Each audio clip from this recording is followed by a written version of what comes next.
We've discovered a signal. Kong, Godzilla, they can feel it too. Something is coming. Something even they're afraid of. Good morning, Vietnam! Greetings and salutations. Oh, hi, Mark. All right, I run out of patience. Showtime. Hello and welcome back to In Retrospect. My name is Matt, and as always, I'm joined by Brady. Brady, how are you? I'm exhausted if we're talking about our relation to this film. Hey, you know what they say?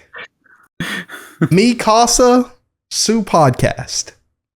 Oh my gosh. Welcome aboard. I forgot about that line. Oh my goodness. No, as soon as I heard it, I'm like, I'm putting that in my phone, and I'm like, if there's anything I'm ever going to remember for this podcast upcoming, it's going to be that. Like, that's locked in. That's the opener for sure. Dude, like I wanted to come on here and be like, you know, I'm of different minds when I'm talking about this movie. I can't say that I am. I feel pretty definitively one way. I'm praying that you feel the same way, that so I don't feel like an absolute like tool the way I'm about to talk about this movie. But I don't love this movie at all. I don't find any enjoyment in it at all. Any? I mean, I find a little. It's very sparse. Whereas like last week we were talking about, is Ghostbusters good or bad? And I couldn't like just definitively say it was bad. This movie obviously is very different in the way that like it wasn't trying to be good, but it's pretty definitively bad. I would say so. You know, and I think it's really important to talk about like what my expectations were. I loved Godzilla vs. Kong. Well, we haven't talked about this, I don't think. I love that movie a lot. I had a lot of, we talked about it a little bit last week, I guess. I had a lot of enjoyment watching it in Dolby. That was the first Dolby movie I ever watched. It was phenomenal. The sound, that Hong Kong sequence, oh my God. Like, that's gotta be in the top like 100 ever, like just sheer entertainment sequences put to screen. Like, it's incredible. Like, take out all of like the obvious death and destruction of it all, and it's just cinematic popcorn. Like, it's really wonderful in that way. And I briefly mentioned it last week, but I heard they were kind of doubling down on that. And I had a little bit of pause. And I hope my pause is not what got me where I am today. But unfortunately, I think my worst like nightmare for this movie came true. You just don't, you're numb. Like, there's just nothing to like, I don't want to be like, there's nothing connect to, because obviously I know it's a monster movie. I'm not expecting that, but at least with Godzilla vs. Kong, I feel like you had a pretty definitive like thing that had to happen. Like, there was inevitably going to happen that had like consequence and stakes to it.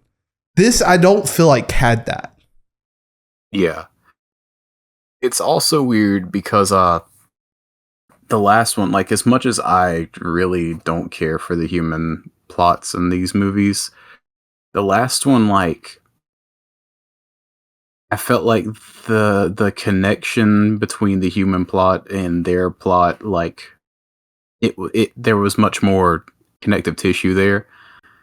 This one, it kind of feels like there's not really much connecting them until like the very end of the movie, whenever there's like a Deus Ex Machina at the last minute, pretty much.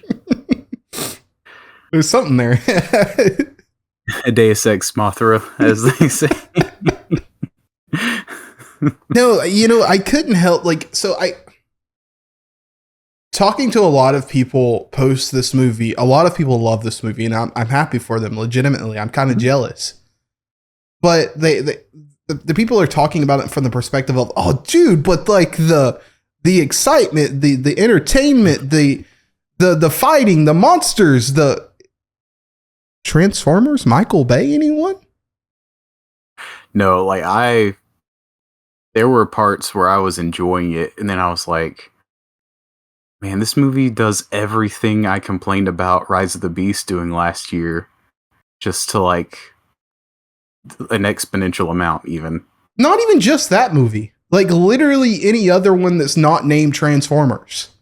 Like it's just action. Like what the main problem with the from my perspective, the biggest issue with those movies is too much human, doesn't have enough connection to the plot, don't feel it when the Transformers fight. And that's pretty much from my understanding, the thing that people don't like about that movie. And I'm like, this is literally the blueprint of that. Yeah. Yeah, it followed that to a T pretty much. And it's weird because like I've heard also a lot of people saying that they felt like the action in this movie doubled down on the action from the previous movie. I don't know that I feel that. I think the action sequences in the previous film were better by a lot, by not only like the way it was lit, by the setting, and also like just the built-in like tension between the two. Like I don't feel like there was any tension at all between any of the characters, which takes away a lot of that impact, I think. Yeah, I agree. I like I will say that like I did enjoy whenever it was. I definitely felt like a disconnect, like whenever anytime we would flip over to the humans, like it felt like the movie was dragging like a lot. And then anytime we went to the like at least the Kong stuff, I really enjoyed the Kong stuff. Like I don't know, Godzilla just going off on his own, like, what do they call it? Like his own crusade or whatever to build up power. But, like anything with Kong, I thought was fun because they like gave him some characterization. I have a movie that I pitch. Was pretty interesting. I have a movie pitch. Before I set this all up, I want to ask you a specific question. Do we think Adam Wingard likes Godzilla more, or do we think Adam Wingard likes King Kong more? He focuses on Kong a lot more. I think this should have been a King Kong solo movie. Yeah. I think the parts of this movie that work the absolute best is the dynamic between Mini Kong and King Kong. Mm-hmm. And I think if you hyper focus on that and make it about that specifically, that dynamic, lean into some of the Lion King stuff they had going on that just caught me off guard. I thought I think that could have worked. Like you could even went borderline, like trying to think of an example, but really lean into like, because they were already leaning into it with like the lack of dialogue. I think you could have really leaned into that, and I think it would have worked. This really did feel like it almost felt like a test concept of just like, can we make a whole movie where it's just these monsters? Like, is there enough like, can we present it in a way where like the audience can understand what these creatures are quote unquote saying to each other? You know, it felt like they were figuring out a lot of that in this one. What's super interesting about that is I feel like there's already a litmus test for that. Like, is Planet of the Apes not enough of a litmus test? Like the most recent trilogy? Like, obviously I know they communicate. Yeah. But I feel like they also communicate non-verbally too. That's true. Yeah. I don't know. I feel like that you're absolutely right, by the way. Like 100% they were doing that. I'm just kind of shocked because it felt like they borrowed the stuff from the previous litmus test to have another litmus test. I don't know. It was very strange. Like it called like I So I'm sure you've seen some of the stuff on Twitter about like the amount of time Godzilla was actually in this movie. Yeah. Do we think Godzilla's in this movie for title alone? It felt that way. They don't even know what the title of the movie is, man. Like, half the people think it's Godzilla and Kong, half the people think it's Godzilla X Kong, half the people think it's Godzilla Kong. Yeah, I don't even, what is this movie called? I don't even know, to be honest. I was Like, hearing what's the subtitle? the new Empire? Is that what it is? Okay. I was hearing someone talk about this, and it's actually kind of crazy. Godzilla and Kong, I just messed it up. Godzilla Kong, the New Empire, is basically, honestly, Ghostbusters Frozen Empire. Think about it.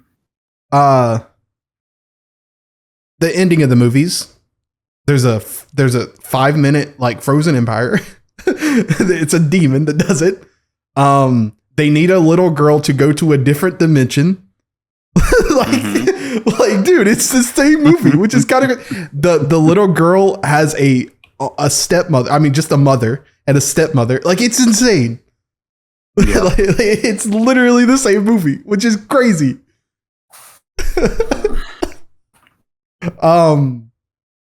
I think the thing that makes me mad is that I really hated Rebecca Hall's character in this movie. I agree. Like, a lot. And I think that took me out of the movie a lot of the time. Because, like, I feel like the movie in itself sets that character up specifically of, is it Eileen? Eileen Andrews, I think there's her name. To be a really respected, like, individual at Monarch. She gives it a lot of yeses and nos to complicated situations. She's the decision maker. Mm-hmm. And based on all of that, like, you assume that she's a really intelligent human being that can make has great decision making skills. And then you watch Godzilla vs. Kong, and then you watch Godzilla and Kong, and none of that comes across. In fact, 99% of the decisions she makes, I would venture to say 99.5% of the decisions she makes, all terrible decisions. In fact, I also think she's a horrible mom, which makes me so sad to say. Yeah. Like, there's just nothing redeeming about her character, and you're like, her and Gia, you're supposed to like connect to. Like, that's obviously, again, I know it's a monster movie. Like, I want to really emphasize that. But at the end of the day, these are characters put to film to elevate the movie. And I have to be critical if they're not good. Like, I mean, well, you know, you can just compare it with the last movie. I thought their relationship worked much better in the last movie. 100%. Mm-hmm. Like, their entire relationship, what this movie was, oh, so your teacher is upset with you at school. That's cool. Why? I'm not telling you. Cool. I see your things you're drawing on your paper. Let me go talk to Bernie. Hey, wherever you want to go, I'll always love you. What do you mean? That's the movie. Like, dude, whenever there were so many parts that, like, I'm sure it wasn't intentional, but I laughed at this movie. 100%. The part, like, obviously she's doing all the sketches and stuff, like, of the 3 triangles. It turns out to be 3 pyramids or whatever. And just, like, the first time she does it, and the teacher's like, why did you draw? Like, instead of being like, there's something wrong with this child, it's just like, you better clean that desk up. No one got the Pope on the phone in that moment? Like, what's going on? Yeah. And then, like, when she takes it to, like, her revelation, like, seeing it in her apartment, like, oh, it looks like this. And then she takes it to him, and then he's like, oh my goodness, it looks like that. And then she's like, I knew it. You know, I didn't even connect that those 3 triangles with the pyramids until you just said that. Like, really?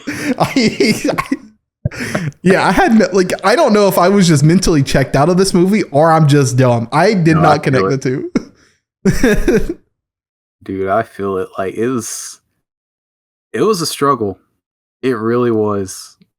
Like, the good thing about, like, going to see a movie in the theater is that, you basically have to give your undivided attention to what you're watching, you know. And but man, it takes a special movie for me to just like check out whenever it's the only thing that is even in the room for me to focus on. You know, like I'm not a stickler with like usage of phones or anything like that. And obviously I don't want people to do it. But I myself, like you were talking about, I will intentionally put my phone on airplane mode. Just because, like, if I'm going to the theater, it doesn't matter if I'm going to watch Men or The Room or Spider-Man 3 or Godzilla and Kong. Like, I'm just going to do it because I just want to, like, fully immerse in that. And dude, it took me a lot to keep my attention on this one. Like, I really wanted to like this movie. I did. And like, I knew what I was getting into is the sad part, right? Like, I knew I was going into a movie where I shouldn't expect X, Y, and Z. But it was so like, it's not big, dumb, and fun. It's just dumb. Like, at the end of the day, that's just what it is. And there's nothing redeemable about that, unfortunately. Mm-hmm. Like, there's a few like comedic moments that kind of hit with Kong, at least, like whenever he basically ragdolls little Kong, that was hilarious. And then the part where he's like trying to get Godzilla, he's like, whenever got him and they first like meet up there at the pyramids, and he's like trying to get him to stop. He's like, dude, chill. Like, that scene is so funny. That's a great short film. It is. And I'll be honest, like that last like confrontation and everything, I had a lot of fun with that. But I mean, there's not much else really to praise in this movie. Yeah, like it. The thing that I think that hurts me the absolute most is watching Brian Tyree Henry trying to make this thing work. That's true. I mean, he's trying hard, real hard. Like, he's got a lot of criticism, like specific, like his character has gotten a lot of criticism. But him and Dan Stevens, the only two things outside of King Kong, I think that you can even slightly watch. Dan Stevens is the best thing about this movie. But Brian Tyree Henry, my God, it hurts to watch him have to try so incredibly hard to make this character work. And he really does. Like, I go back to the line I said at the beginning, "Mi casa su home." Like, what is that? Yeah. Like, I'm pretty sure I didn't hear like the next three lines after that, because like I was so taken aback with like, wait, what? Someone wrote this? Someone got paid a lot of money to write this, probably. Dude, that's when I knew. Like, it was probably rats. 7 or 8 people probably got paid a lot to write this thing. No, 100%. Again, that's when I knew. I was like, oh my God, like they're really just going all in on, like, they better love this CGI fest at the end. Like, I just and even that, like, you talked about the Hong Kong sequence in the last movie. Or was it Hong Kong or Tokyo? I can't remember. It's Hong Kong. But that's right. And I think they did that thing where they did a lot of shadow, so it kind of can hide some of the iffy CGI. A big mistake of this movie was like have a lot of broad daylight sequences. This is interesting too. It's weird because like there was a moment where I was like, that Twitter account, what is it? One Less Than Perfect Shot. I was like, they're gonna have a field day with this movie because there is some shots I was like, what in the world is happening right now? No, 100%. The people who you see all the time, like making fun of No Way Home, like the specific scene with like, you know which one I'm talking about. They're gonna have a great time. They're gonna love this movie. Oh yeah. Lots of content to be had. I mean, what's crazy about it's one of the shots that I think is one of the worst shots in the movies in the trailer.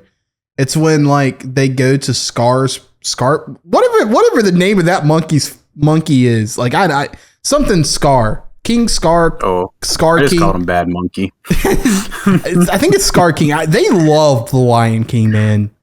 Whoever wrote this movie loves The Lion King like a lot. I think it's Scar King though. It's from his perspective and it's looking down on Brazil. Like you know which one I'm talking about. Mm-hmm. It looks horrendous. Like I see the idea. Yeah. It looks so bad though. Mm-hmm. And then there was another thing I was going to mention. Is it gone? Oh yes, I remember this. I could not stop my brain from doing this. But I'm like, please, for the love of God, get this man who's editing this movie a ruler. So when they're putting these frames together for Mini King Kong or Mini Kong, they can get the scaling right. Because I don't know how you go from the movie Godzilla in 2014 to Godzilla and Kong, and then royally mess up the scaling in this movie as much as you did. The whole time I was trying to figure out like how big the little Kong was, because like sometimes he would be like bigger than like a massive tree. And some like I don't even know. Like from scene to scene, I was like, I don't know. Is he growing and shrinking constantly? Like, is that like his power or something? I don't know. What's weird about it is like on Hollow Earth, he's so incredibly small. Like he looks like a puppy. So are we just but the thing about it is when the humans go to Hollow Earth and just walking through the jungle, it just looks like they're walking through a jungle. Like the trees are the same like size as what you would expect them to be in a jungle on Earth. And so like when he goes to Earth and he's literally the size of like 7 stories of a building that's being thrown across the screen, you're like, what? Yeah. Yeah, it's odd. Like this is the first one. Like I feel like for the most part, all the movies in this series or whatever have captured scale really well. This is the first one where I was like, they're like I just kept getting confused with multiple characters, like what was going on. And in the last one weren't whenever they went to the what's it called? You just said it, Hollow Earth. Mm-hmm. Wasn't everything like massive in it? I'm pretty sure. Like I just watched this the other night. I'm pretty sure it was. I feel like it's certainly massive, but I don't know how much they nail the relativity of that once the humans like touch ground. That makes sense. Yeah, that's true. Because like you think of like the one iconic scene, like it's straight out of like I'm forgetting the name of the painting, but the one that's like often mimicked with like the hands, you know what I'm talking about? Like they did it in Guardians 3. Creation Man. Yeah. Yeah, it's also in Godzilla and Kong when he's like jumping from one side to the other and it's like a thumb. It reminded me of Holes. The mouth. But like that specifically, the scale of that is like it dwarfs King Kong. So you're supposed to believe all of those things are massive, but again, it just doesn't. The inconsistencies of that is just insane. Yeah, it's odd, especially for just that to be such a big part of this. Like that's kind of like the thing about these movies is that these are supposed to be massive creatures. But yeah, another thing that really stood out to me is like Godzilla's massive, right? Mm-hmm. Obviously, the Rome Coliseum's massive. There's no way that same Godzilla that was walking around Hong Kong last movie is fitting in Rome. Unless my man went to the gym, got on a strict diet, like low calorie, there ain't no way. No. And that was the thing. I remember that whenever Kong Skull Island came out, like me and my friends talked about, because I think around the time it came out, they had already said they were doing Godzilla versus Kong. And we were like, there's no way like the Godzilla from 2014 Godzilla is like 10 times bigger than Kong in this movie. So it's like from movie to movie, they just change how big each of them are. Yeah, I don't know. Like, I really wanted to like this one. And I mean, we haven't even talked about the best part, Dan Stevens. Holy crap. My man's, he was having a blast. I wanted to watch the movie that he was in. Maybe that's the thing. Yeah. I wanted to watch that movie. Like, he felt like he was in a movie somewhere between Jurassic Park and Indiana Jones. That's what I wanted to watch. This is very like, sometimes you get these performances where it's like the movie is obviously written horribly, but then just like one actor just kind of runs with it and it works really well. Like, I mean, Ewan McGregor in the prequels, like something like that, you know? But yeah, he was, I mean, the stuff he was saying was ridiculous and it was just as dumb as the things everything else was saying, but he was just having so much fun. My favorite line in the movie, outside of obviously the one I repeated at the beginning, is it comes from Dan Stevens. He's like, "Hey, why this is all going on? Do you mind if I go do that one thing with the other thing?" I forget what it is, but like that is not a hyperbole of a statement. That's almost verbatim what he said. Yeah. And then obviously we all knew my man's was getting the Infinity Gauntlet. I didn't know it was going to be literal plot armor. Like, yeah. Man, that thing could withstand anything. It's actual literal plot armor. Like the way they describe it too, I'm like, is this a joke? Like, is this meant to be a joke? Like, is this an actual joke, or are you just not catching on to what you're writing? Like, dude, and he just like, I feel like he's gone for like 5 seconds and then he just has it. No, he 100% has that Game of Thrones season 7 teleportation device. Nah, about that. Oh my goodness. Dude, I need the Rebecca Hall. I mean, I'm sorry. I need the Eileen Andrews and Trapper like prequel. That's what I need. Yeah, that was fun. And the thing is, like, you know, we talked about how we didn't like her in this movie, but she is a very good actress. Absolutely. Think. I just watched The Gift the other night. Dude, she's in that's good. Like, she's in my favorite Christopher Nolan. She's in The Prestige, and she is really good in that movie. Yeah, she's fantastic. Yeah. So I just, yeah. I mean, I need to get her in something better. No, I mean, I was hating on her at the beginning of this, but let me be clear. Like, she's also doing the Brian Tyree Henry thing where she's trying, but they gave her nothing at all. Mm-hmm. And again, the movie ultimately gave her the most disservice because you just hate the character they wrote for her. Like, you just don't respect her at all. Mm-hmm. Like, I think the guy's name is McCall or Michael, the pilot. Like, you find him more respectable than her, I think, at times. Yeah. But yeah, I don't know what Adam Wingard was going for. I almost wonder if this was a one for them. Like, one for the studio. Because I don't, like, I'm not insinuating that I think that he doesn't enjoy making these. But, like, the whole Godzilla thing with, like, 11 minutes. And this just does not feel like a... I don't know. There's something that I have not put my finger on yet that is not Godzilla vs. Kong that should be in this movie inherently. And I just can't figure out what that thing is yet.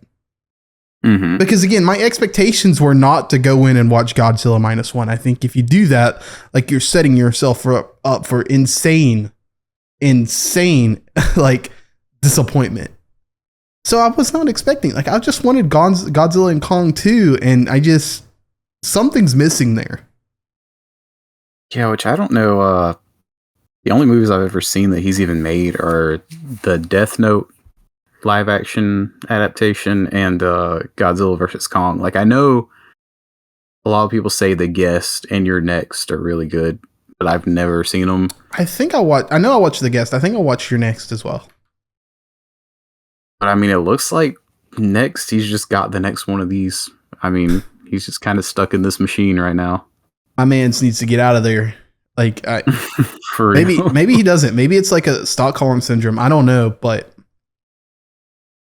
It's a shame that we won't get back. Gosh, what's the guy? He's gonna do Jurassic Park now. David Leitch. Oh, Gareth Edwards. Gareth Edwards. Yeah. This is where I think it's one for them. I don't think the studio wants that. I think they want this to be. I think they want this to be Godzilla vs. Kong, and unfortunately, it wasn't that. But like, obviously, Godzilla is such a deviation from that specifically, and that's where I think this was the one for me, is because I feel like, whereas like Godzilla v Kong was a deviation from Godzilla, I feel like Godzilla Kong is a very much a deviation from Godzilla v Kong, and it's not as much as one, but it's certainly there, and I just feel like people are not like recognizing that fact. Yeah. Oh yeah. It's it just feels like a manufactured product. Like, it doesn't feel like a movie by any means. Oh, 100%. This is like it's an amusement park movie, like, just straight up. There's shots in this movie that I'm like, they're going to incorporate that shot into a ride at Universal. Like, it's going to happen. And I think that's part that makes me the most mad. Is that it exists purely to be that, and I don't think that's healthy. Nah. Because like it water, like, again, like, I cannot reiterate this enough. I know what I'm getting when I'm getting this. That does not mean though that the movie should be lesser than what we should expect it to be. And I think we're getting a little bit too close to that. What's your take on that? We are. I mean, it's just I definitely had that feeling going into it, where I was just like, I don't really have high expectations. I feel like I know what I'm getting. But even then, afterwards, I was like, that might have been worse than what I expected. Like, you know, it was, yeah, it's on that Transformers borderline. Like, it's getting to those later Transformers movies. Dude, like, when I watched Madam Web earlier this year, I didn't think there was going to be a movie that I'm like, could I watch this one more? Like, the way I like to judge movies is like, if I had two movies in front of me and I lived on a private island, and this is the only two things that I get, like, I have the opportunity to watch, which one would I choose? Dude, it's almost a coin flip between Madam Web and this one. I got to be honest with you, because like, at least going back to the Frozen Empire thing, what I was talking about last week was like, there's bad movies you can just make fun of and have entertainment doing that.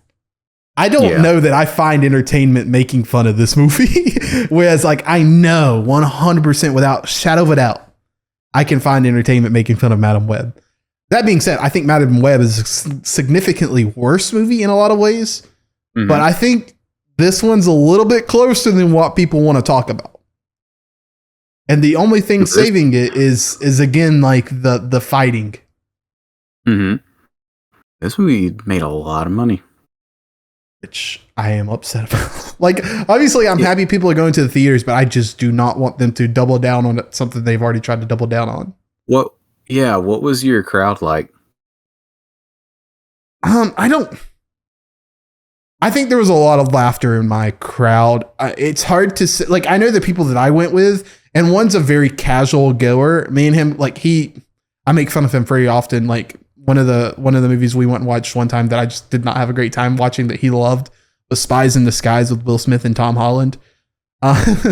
And he's a super casual watcher. He absolutely hated this movie. Like, me and him joked about like how we thought that Ghostbusters Frozen Empire was just misunderstood. Like, we laughed at parts in this movie that were just not I don't think you're supposed to laugh at. Oh yeah, that was me the whole time. And I think what's the weird part about it is I think people also did that in Frozen Empire. But I think honestly there was more people in my theater doing that to this one. Yeah. It's interesting. This is probably like the most full movie I've been to this year. Like, it was Really? pretty packed. It was like a Sunday night showing about 7:30. I went on Thursday. I don't think my theater was super. In fact, I know it wasn't because we ended up. So my first theater, we had. I was going to go to the 7 o'clock showing, and it was pretty full. My friend couldn't get tickets, so we went to 8:20, and there was like 4 people in that theater outside of ourselves. So when I heard that it was going to hit 80, I was like, oh my god. Yeah. Which, I mean, it could have been just families together on Easter wanted to go see a movie. That was probably a big part of it for that crowd. But like, dude, when the end of this movie hits, like, everyone in the theater was applauding. Like, it was that kind of crowd. Really? Good for it. I was like, what? I mean, I felt so out of place. In a world where we watched Dune 2 recently, and like that movie's just a painting for 2 hours. Mm-hmm. There is one shot in this movie that I loved. Like, I really like the shot when they're in Egypt and like they're just roaring at each other, and they could cut to that super wide. That was a really cool shot. Oh yeah, that was nice. I'm really shocked, and you talked about this earlier, that they decided to just make this like underground with literal, like, after doing Hong Kong. Like, I don't know how you top Hong Kong, but this was not it. Mm-hmm. If all I can think about when we went to Rio de Janeiro is like Fast 5. That's all I could think about. Yeah. Like, I'm like, where is Vin Diesel and Paul Walker? Where's the bridge? Where's the safe? Like, where are these people at? And I don't know. I just, that sequence, I said this the other night. I was afraid it might go to Man of Steel. I think it did. It did. Like, the whole thing with like the throwing of the tops of skyscrapers and going through skyscrapers. That, like, I think a lot of people, there's a choice in Man of Steel that people don't love. That's not my problem with Man of Steel. My problem is that they rely so heavily on just showing you action at the very end of the movie. And a lot of times, unless you are just stupid talented, it's anticlimactic by force of just not showing you too much, giving you too much, supply and demand. And I think that's what happened with this movie. Yeah. And much like Man of Steel, like, that was a movie that I was very much into when it came out. 100%. Like, it hit me at just the right age. It was like, I thought that whole end stretch was just the coolest thing to ever happen in a superhero movie. And all these like older people were complaining about, it's just a bunch of like destruction and just like blah blah blah going on, and like can't even tell what's happening. I was like, I don't know what you're talking about. And now, like, the older I get, I'm like, man, that movie's it's a bit much. We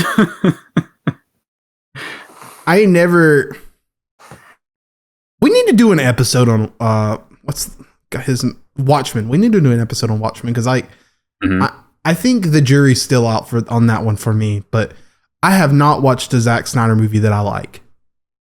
Mm-hmm. Not a singular one. Like, even like 300. Like, I can't do it. I don't like 300. Yeah, it's too, like, he relies way too much on visuals, and I think this movie had an opportunity to lean into that post to Hong Kong, and it just doesn't do it. And I don't know if they couldn't figure out a way to top what they did with Hong Kong or what, but I can tell you what they ended up doing was not it. Mm-mm. It was so incredibly visually uninteresting. Very.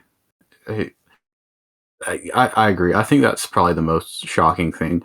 And I feel like it's even more shocking because you go back to, I don't know if you've seen all of them, but just like Gareth Edwards' Godzilla, like it suffers from what I feel like some of his stuff suffers from, where it's like really murky, like desaturated, type stuff, but like the scale and the framing and the blocking is just incredible, and it really works. And then you go to like Kong Skull Island is gorgeous, and then the second Godzilla movie, I don't like it, but it looks very good. Godzilla versus Kong looks amazing. And then this one is just like, what happened? Like, this is just a franchise that the thing you could depend on the most is just, it's going to look really good. This movie goes to Pensacola, Florida one time, and then it just never recovers. Yeah, I don't know, man. I just think they jumped the boat like by a large margin here. Like even the worst of the Transformers, like I think there's still visual interest in watching Transformers fight. Yeah. And this is too similar for me not to make that comparison. And I don't know why we criticize one and then like compliment the other for the same things. I haven't figured that out yet. It's weird, man. I'm like feeling more and more out of touch with some of these big, like, you know what I mean? Like with some of these bigger movies, and then some like the revisionism you're seeing right now for like movies we grew up on that are obviously not good, but just people are kind of saying they're good now just because they're from their childhood. Like I don't. What are you talking about? What movie specifically? Disconnect right now, like 2/3 of the Star Wars prequels, some of the early 2000s Marvel movies, like just all kinds of random things that just people are bringing up from back in the day. And I'm like, why are we saying these are good now? I'm glad you brought up the Marvel movies. The one that I think of that I'm like, what the heck? And it's more surprising to me than when someone says they like this one more than they like when someone says they like the prequels is Spider-Man 3. I'm like, what? Like, yeah, what? I can enjoy it on like, if you watch it as a comedy, but that's not me saying it's a good movie. I'm like, I can laugh along with it, but it's, especially compared to those other two, it's like in a totally different universe, it feels like. No, this revisionist history thing is a really interesting topic because like, I do think there's a lot of this in this movie, and it's obviously present. I was talking to someone the other day, and let me be clear. I don't take this conversation serious based on what I'm about to tell you. This person was comparing this movie. They said, what's the name of the second Godzilla movie? Do you know it? Godzilla King of Monsters? Is that it?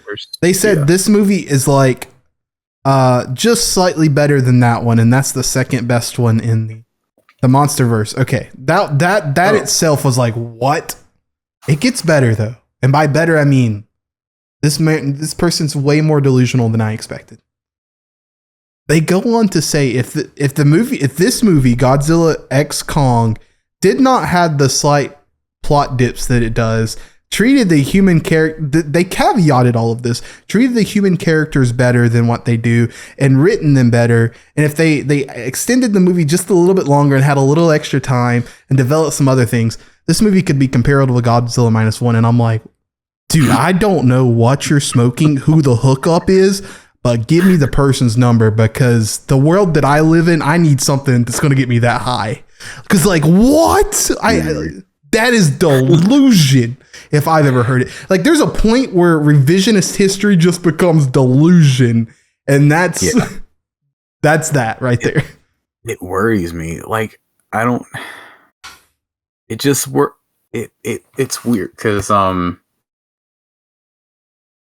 this comes up a lot and I bring it up a lot, but just like when Martin Scorsese got under fire over like his amusement park comments and stuff, like I didn't really get it, like, because I was very steeped in the MCU. Like I'm still a big fan of the majority of those movies from that time, but just like I didn't see it. But whenever I like branch out and like see the effects that movie has had on the landscape of just the business, I get it. I get why he was so upset Well, here's the thing. I think a lot of people get caught up in. We talked about this briefly last episode with like the stuff with Late Night with the Devil, but I think a lot of people get caught up in like the article title of it all. The Martin Scorsese said this movie wasn't a theme park ride. How dare he? What he was saying was that this movie takes the guy who wrote American Fiction that won his Oscar for writing the movie. He's like, can we please stop making $100 million movies and make 5 $20 million movies? See what happens. Yeah. Like that was the sentiment of what Martin was saying. I think is that like all of these movies, Matt Damon went on Hot Ones and basically said, you know, the $30-40 million movie that you love watching on Netflix that you're like, why do these always go to streaming? It's because Marvel exists. Like he doesn't say that specifically, but that's again the sentiment. It's all the same. Like he's not just saying, I think this movie is lesser than. He is saying because we've standardized this as what is considered great, we're communicating with our money. This is the only thing we want to see. And if this is the only thing we want to see, ChatGPT is about to write a lot of scripts. Like I just like that's the conversation I think he was trying to start. And there's a lot of talk now like about the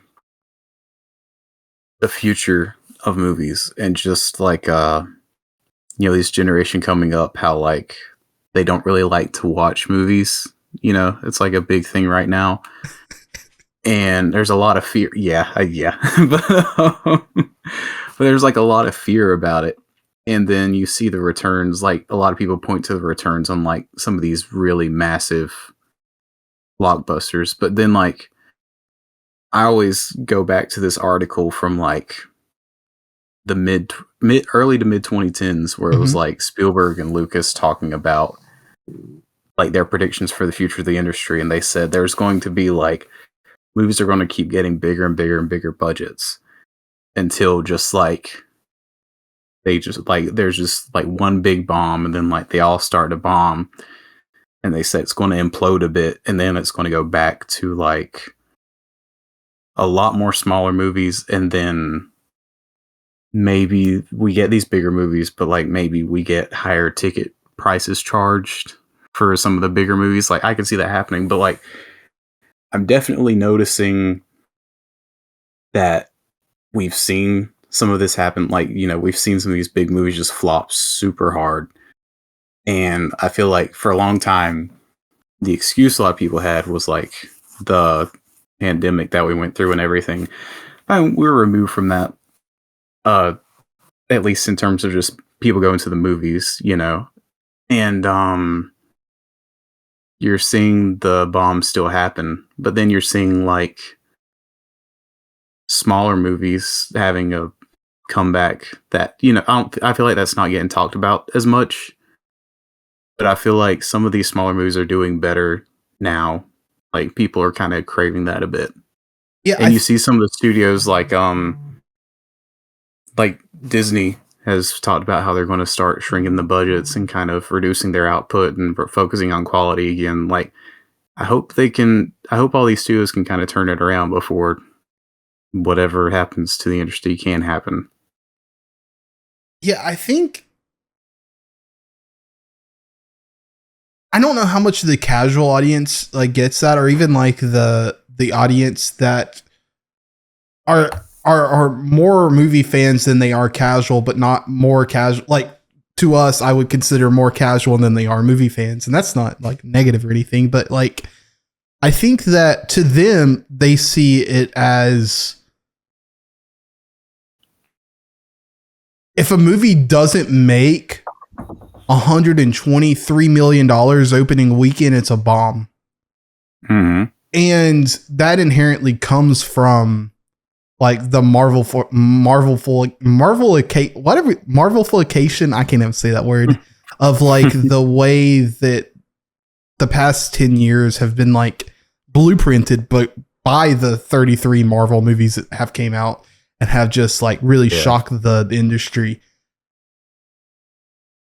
And because of that, when you start removing the the Matt Damon movies where he's talking like the 30 to the 60 million like rom-coms, comedies, thrillers, etc.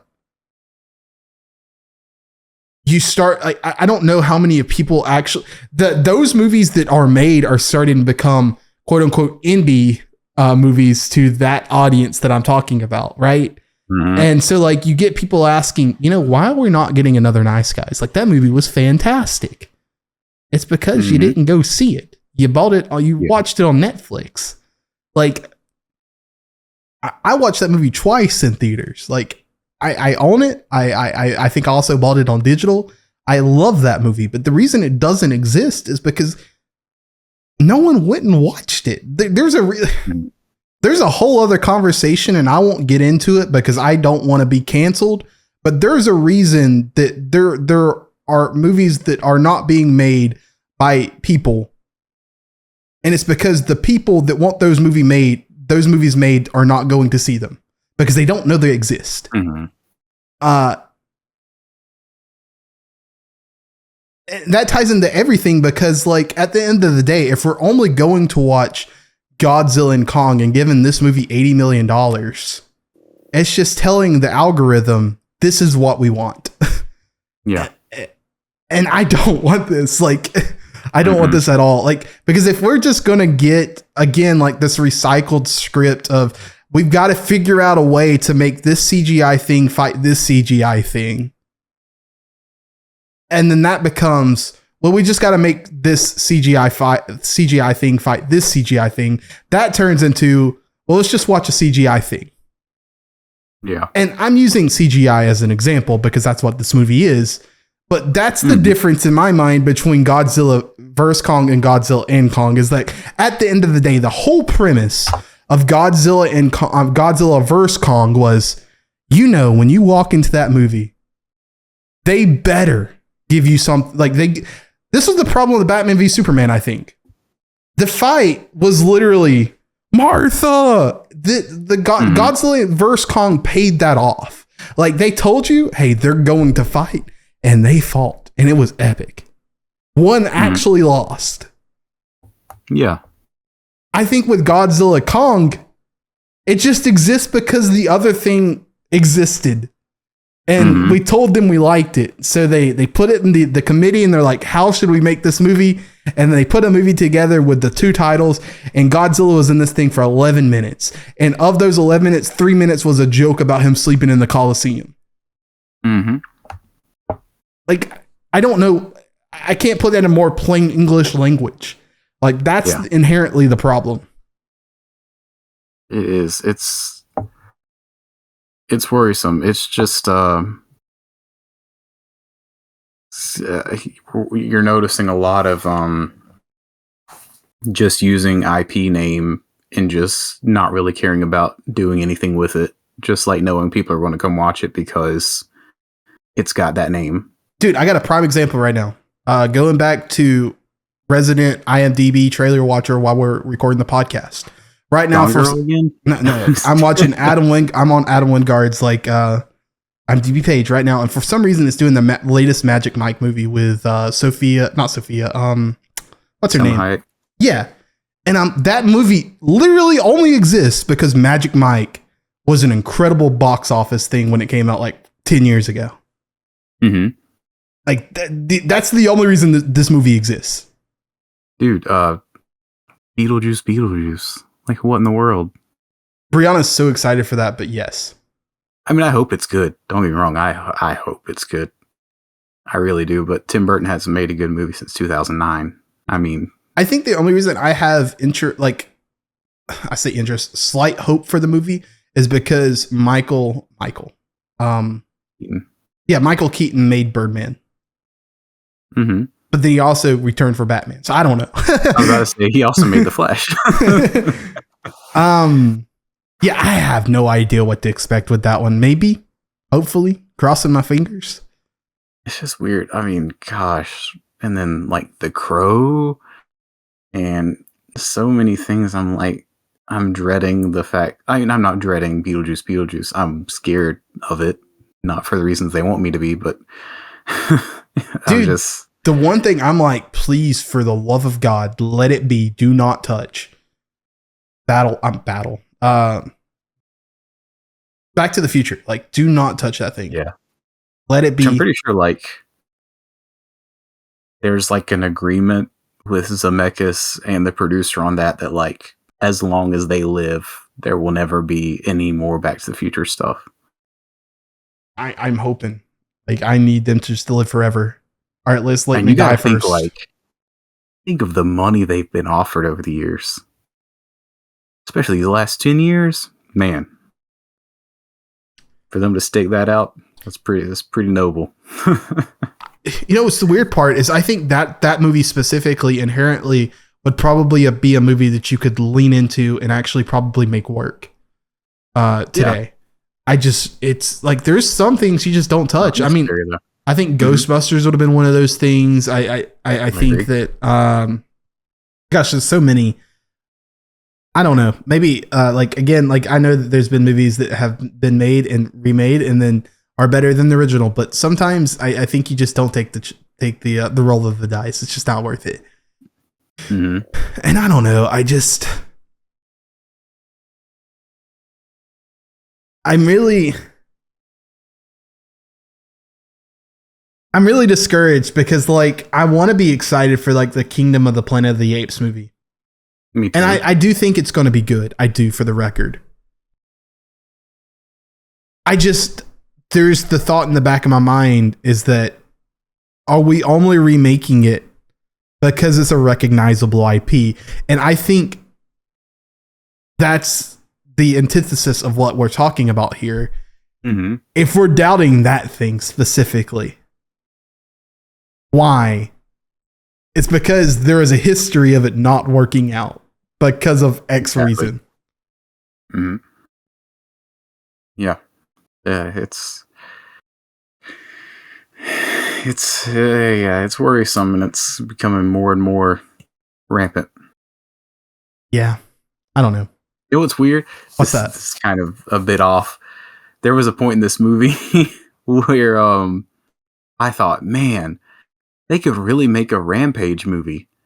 I completely forgot that they actually made a Rampage movie. Someone get The Rock on the phone right now.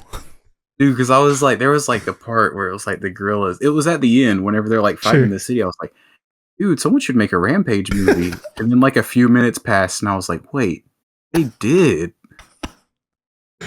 That's great. I love that. You know what movie they should make? A Monkey Man movie. A Monkey Man movie? Yeah, with Dave Patel writing, directing, and starring. Is this the year? What's that? So smooth, man.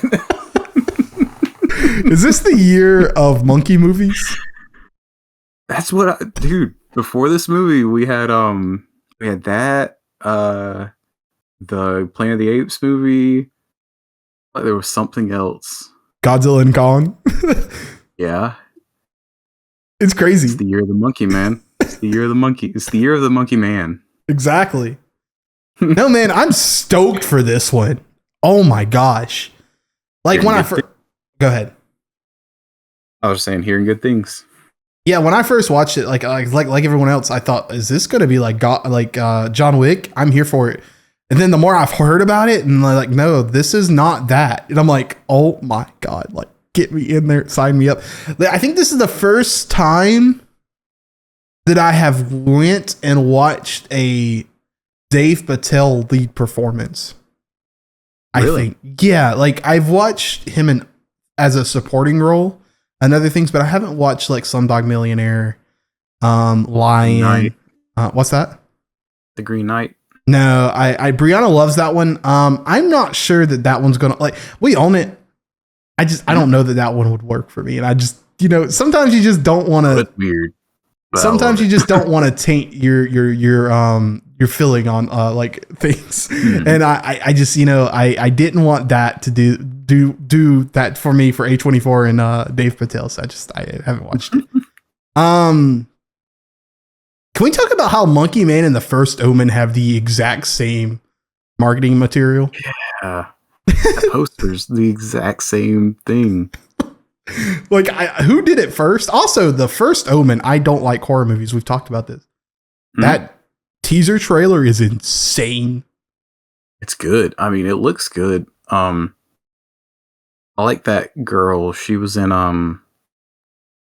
the Shyamalan show he did for Apple TV. I'm not familiar with that. She was the lead in that. Okay. And yeah, it was good. Well, the show goes off the rails as you might expect, but she was good in it. No, that's good to know. I might go watch it just because that trailer is so good. There's something extremely haunting about like that specifically the fire scene in reverse. Like that is crazy. Yeah. But no, we're doing Monkey Man next week.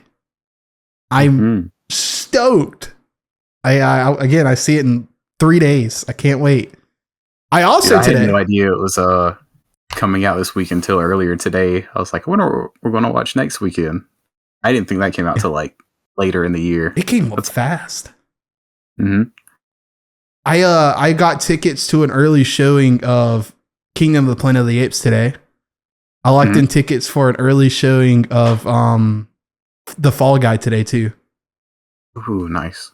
So I see them about 3 days early, and I cannot wait. I also got tickets for Spider-Man 1 and 2 in theaters. Nice. In like 2 weeks, which I'm excited. I've never watched those two in theaters. I watched Spider-Man 3. So I'm excited to go see that on the big screen. Yeah, that'll be awesome. Anywho, any final words on Godzilla X Kong, Godzilla and Kong, Godzilla Kong? It's not very good, guys. One final question. I just thought about this. Is there a new empire, or is this just a subtext? What is the new empire? That's what I'm trying to figure out. Do movie titles matter anymore? Next week on. We'll find out next week when we watch Monkey Man. That's so funny. All right, adios. See you guys next week. We will be watching Monkey Man.